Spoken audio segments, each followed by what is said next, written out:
இப்ப நீங்க பாக்குற இந்த பொண்ணு வெளியில எங்க போனாலும் பர்தா போட்டு முகத்தை மூடிக்கிட்டே தான் இருப்பா. இவ மட்டும் இல்ல, இந்த ஊர்ல எல்லா பெண்களுமே இப்படிதான் இருப்பாங்க.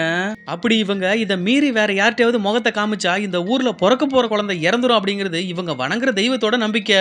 இப்போ இந்த பொண்ணுக்கு இன்னும் 3 நாள்ல இவ லவ் பண்ற பையனோட நிச்சயதார்த்தம் நடக்க போகுது. இதுக்காக இவளோட இறந்து போன அம்மாவோட கல்லறையில இந்த விஷயத்த சொல்லி ஆசீர்வாதம் வாங்கிட்டு போறா. இப்படி இவ ஆசீர்வாதம் வாங்கிட்டு வீட்டுக்கு போயிட்டு இருக்கும்போது காத்து பலமா அடிச்சு இவளுடைய பருதா காத்துல பறந்து போயிடுது.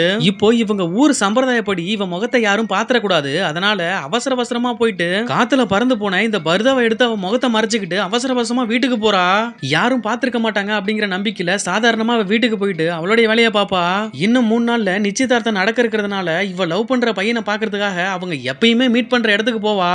இப்போ இந்த இடத்துல இவங்க பேசும்போது அவன் கேட்பான், உன் முகத்தை நான் பார்க்கணும் அப்படின்னு சொல்லுவான். அதுக்கு இந்த பொண்ணு, கல்யாணத்துக்கு முன்னாடி வரையும் நீ என்னதான் கேட்டாலும் நான் முகத்தை காமிக்க மாட்டேன் அப்படின்னு சொல்லிட்டு 2 பேரும் கொஞ்ச நேரம் பேசிட்டு அதுக்கப்புறம் அங்கிருந்து கிளம்பி போயிடுறாங்க. இப்போ 3 நாள் கழிச்சு இவ லவ் பண்ற பையனோட இந்த பொண்ணுக்கு இப்ப நிச்சயதார்த்தம் நடக்க இருக்கு. இந்த நேரத்துல இவளுடைய முகம் முழுசா தெரியற மாதிரி ஒரு போட்டோ போட்ட புக் ஒண்ணு அந்த இடத்துல இருக்கும். இந்த போட்டோ எப்படியோ நிச்சயதார்த்தம் நடக்க இருக்கிற சபையில எல்லாரும் இருக்கிற இடத்துல போய் வைப்பாங்க. இப்போ அந்த இடத்துல உள்ள எல்லாருமே அந்த போட்டோவை பார்த்து ரொம்பவுமே ஆச்சரியமா பாக்குறாங்க. இதுக்கு முன்னாடி இந்த ஊர்ல இப்படி ஒரு சம்பவம் நடந்ததே இல்ல, எதுக்கு இப்படி பண்ண, இந்த ஊருக்கு ஏதோ ஒரு ஆபத்து வரப்போகுது அப்படின்னு சொல்லி அங்க உள்ளவங்க கோவமா அந்த பொண்ணை பார்த்து கேட்பாங்க. ஆனா அந்த பொண்ணு, நான் எதுவுமே பண்ணல, எனக்கு எதுவும் தெரியாது அப்படின்னு சொல்லி சொல்லுவா. நீ பண்ணது ரொம்ப தப்பு, இனிமே இந்த ஊருக்கு சாபக்கேடு, பிறக்க போற குழந்தை எல்லாமே இறந்துதான் பிறக்கும் அப்படின்னு சொல்லிட்டு இதுக்கு பரிகாரமா உன்னோட உயிரை நீயே உயிர் தியாகம் பண்ணிரு அப்படின்னு சொல்லிட்டு எல்லாரும் முன்னாடியும் பஞ்சாயத்துல சொல்லுவாங்க.